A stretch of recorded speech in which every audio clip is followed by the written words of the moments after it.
Bonjour à tous, on se retrouve pour un nouveau chapitre, le chapitre 8, Peut-on se connaître soi-même?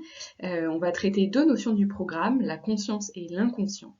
Et comme d'habitude, vous avez besoin de votre cahier pour prendre des notes, je vérifierai, à votre retour en classe. Donc, on commence comme d'habitude par une introduction, et il faut commencer par trouver une situation qui incarne le problème. Alors, pour moi, les situations les plus intéressantes, c'est des situations dans lesquelles la personne n'arrive pas bien à se connaître elle-même. Et pour moi, une des situations les plus fortes, ce serait une personne qui a un dédoublement de personnalité, et du coup, il y a une partie de sa personnalité dont elle n'a même pas conscience. Comment voudriez-vous qu'elle puisse se connaître elle-même dans ce cas-là? Donc, c'est ce qu'il faudrait noter en situation, c'est lorsqu'on voit une personne qui a des personnalités multiples, on peut se demander, peut-on se connaître soi-même? On y reviendra dans la suite du chapitre, mais ça permet de lancer la réflexion. Alors, les définitions des notions clés de ce sujet. Vous en avez deux. Vous avez la notion tout d'abord de connaissance, donc se connaître soi-même. Qu'est-ce que la connaissance? Alors on a déjà un peu abordé ça dans le chapitre précédent, c'est pour ça qu'ils sont dans cet ordre-là d'ailleurs. Qu'est-ce que c'est que la connaissance? Je ne sais pas si vous vous souvenez, on avait fait un petit schéma en disant les certitudes, il y a deux types de certitudes. Les certitudes faibles, c'est-à-dire les croyances au fond, j'ai le sentiment que c'est certain, mais en réalité ça l'est pas. Et puis il y avait les certitudes fortes, donc c'est-à-dire des certitudes qui sont fondées, et dans ce cas-là, c'est ce qu'on appelle justement des connaissances. Donc qu'est-ce que c'est qu'une connaissance? C'est une certitude qui est fondée. Mais alors là, il va falloir développer un peu plus, parce que c'est ce terme-là qu'on veut définir, et on a besoin de cette définition dans la suite du chapitre pour traiter le sujet. Une certitude fondée, ça veut dire quoi? Fondée sur deux choses, à nouveau c'est le chapitre précédent. Quand on parle de connaissance, c'est que c'est fondé sur l'expérience et sur la raison.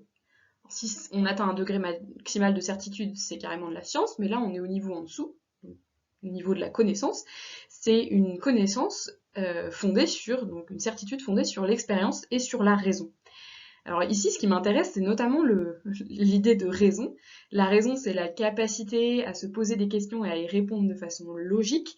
Donc vous voyez qu'un des buts de la raison, notamment à travers l'usage de la logique, c'est de parvenir à ce qu'on appelle des connaissances qui sont objectives. L'expérience permet déjà un peu ça, mais la raison beaucoup plus. Vous vous souvenez de la distinction qu'on avait faite, c'est-à-dire que la connaissance, elle ne doit pas uniquement dépendre du sujet qui cherche à connaître, mais aussi de l'objet que l'on cherche à connaître. Et du coup, voilà, la connaissance, une des caractéristiques, c'est qu'elle doit être objective, grâce à l'expérience et surtout grâce à la raison. Vous allez voir que ça va vite poser problème, à cause du deuxième terme de ce sujet, c'est se connaître soi-même. Alors soi-même, ça fait référence à nous en tant qu'être humain. Déjà, première petite chose, parce que ça peut vous être utile sur plein de sujets, dès que vous devez définir je, on, enfin voilà, soi, etc., dès que vous avez un terme qui fait référence à l'être humain en général, ou l'homme, tout simplement, les hommes, ça peut être utile pour vous d'avoir en tête ce petit tableau, ou plus exactement, enfin c'est un espèce de petit schéma qu'on a déjà fait en fait. Mais là on le complète, là vous avez la version complète, on ne rajoutera plus rien. Euh, En fait c'est l'idée que l'être humain a des couches, comme un oignon a des couches, enfin ou plus exactement pas comme un oignon, comme un sandwich a des couches, puisque les couches se superposent. Euh, alors vous avez les couches supérieures qui sont les couches qu'on a appelées de l'esprit, c'est-à-dire la conscience, la raison, la volonté. Et puis vous avez les couches inférieures qui sont des couches de déterminisme en fait. On avait déjà vu qu'il y avait trois types de déterminisme. Les déterminismes culturels, donc c'est pour ça que dans cette couche vous avez notamment la culture, mais en réalité c'est plus large que ça en fait. C'est la couche de tout ce qui est relation. Donc les relations qu'on a les uns avec les autres, mais aussi les groupes dans lesquels on se situe, et donc notamment notre culture, vous voyez. Ensuite, vous avez la couche de tout ce qui est les émotions. Là, il y a évidemment des déterminismes très forts, les déterminismes psychologiques, la couche de notre caractère, etc. Et puis enfin, la couche du corps, donc de toutes nos caractéristiques biologiques. Normalement, voilà, il n'y a rien de vraiment nouveau. Vous remarquez que dans le chapitre sur la nature, on avait fait un schéma presque complet. La seule couche qu'on avait oubliée, c'était la couche des émotions. Parce qu'on n'en avait pas besoin dans ce chapitre-là, tout simplement. Donc là, vous avez vraiment le schéma complet. Alors, à ce stade, je vais vous demander un petit exercice. Il y aura plusieurs petits exercices de connaissance de soi dans ce chapitre. D'ailleurs, une des raisons pour lesquelles je le fais maintenant, c'est que c'est juste avant Parcoursup, donc peut-être que ça vous aidera. Parce qu'il faut se connaître soi-même pour pouvoir prendre des décisions d'orientation, en fait, tout simplement. Donc, vous avez besoin, maintenant, mais tout au long de ce chapitre, de votre petit carnet de réflexion. Ça faisait un certain temps qu'on n'avait pas utilisé celui-là. Et donc là, ce que je vais vous demander, c'est de faire pause, de prendre votre carnet de réflexion et de répondre à la question suivante. Qui suis-je?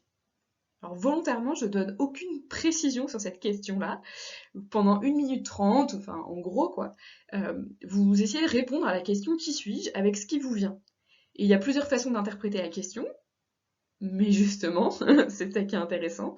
Essayez de voir un peu qu'est-ce que vous répondez et donc comment vous interprétez cette question.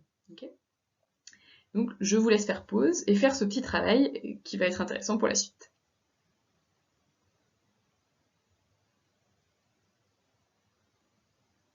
Alors, je reviens après ces 1 minute 30.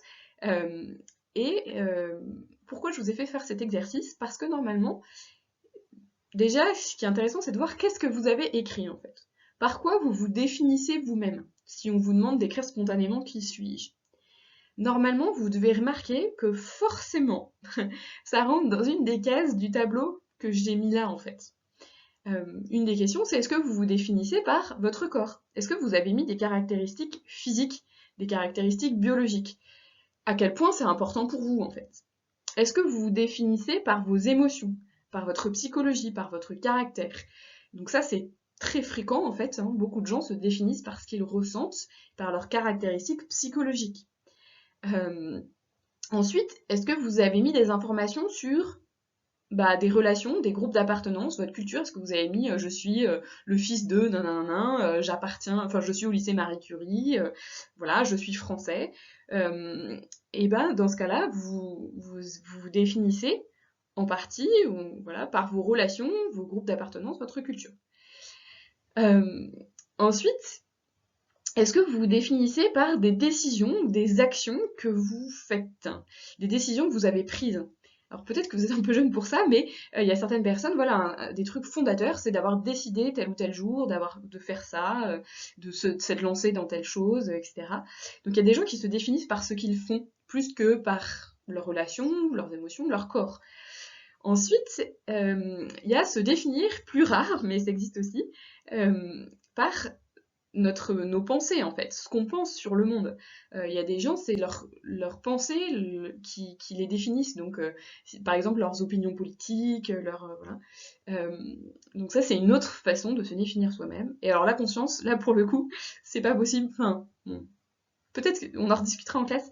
Si certains d'entre vous sont définis par des choses qui ressemblent à la conscience, et c'est intéressant, mais en réalité c'est rare, parce que c'est pas... La conscience est une faculté et pas une chose en fait. On y reviendra dans la suite du chapitre. Mais voilà, ça vous donne déjà différentes façons de se définir soi-même. Alors là, il y a la façon dont vous l'avez fait spontanément, mais ça peut être aussi intéressant, maintenant que vous y réfléchissez, qu'est-ce qui est le plus important pour vous en fait? Vous êtes quoi là-dedans? Plutôt des émotions, plutôt des relations, etc. En sachant que ça peut se mêler. Par exemple, une croyance religieuse, ça peut être à la fois quelque chose de culturel et ça peut être de l'ordre d'une croyance personnelle à laquelle vous avez réfléchi, donc pas un déterminisme. Ça peut être un peu les deux. Puisque vous êtes à la maison coincé avec vos parents, ou voilà, avec d'autres membres de votre famille, vous pouvez aussi faire réfléchir les autres à ça.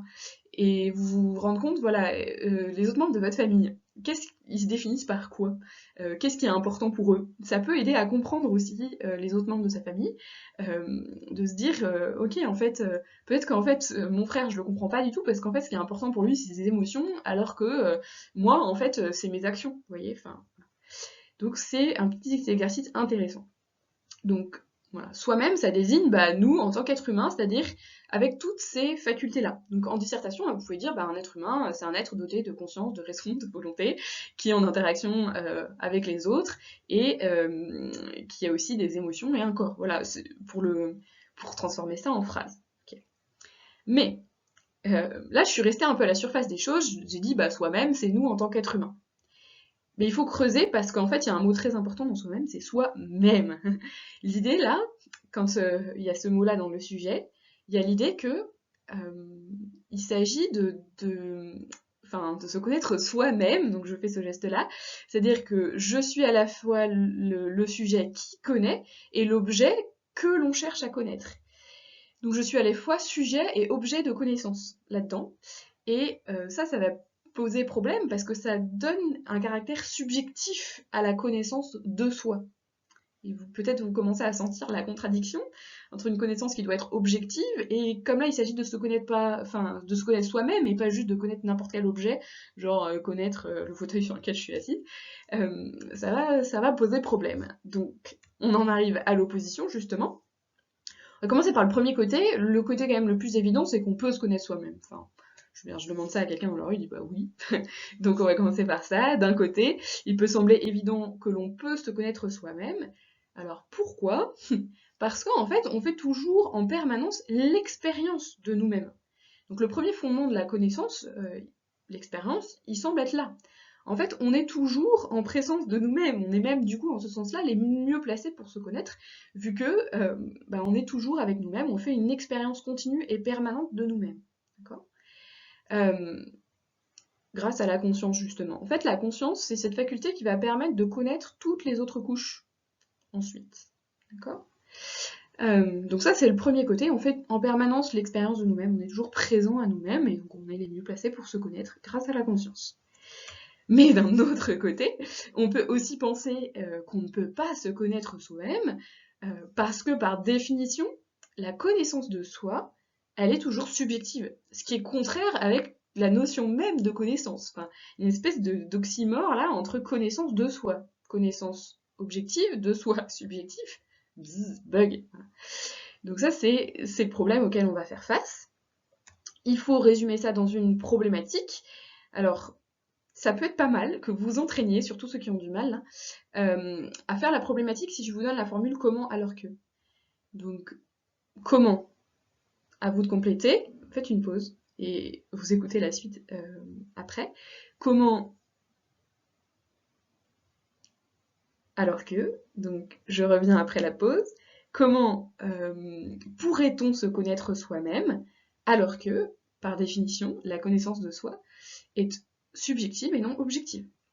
Okay. Normalement, ça résume bien le problème qu'on vient de poser. On se retrouve pour la vidéo du grand 1.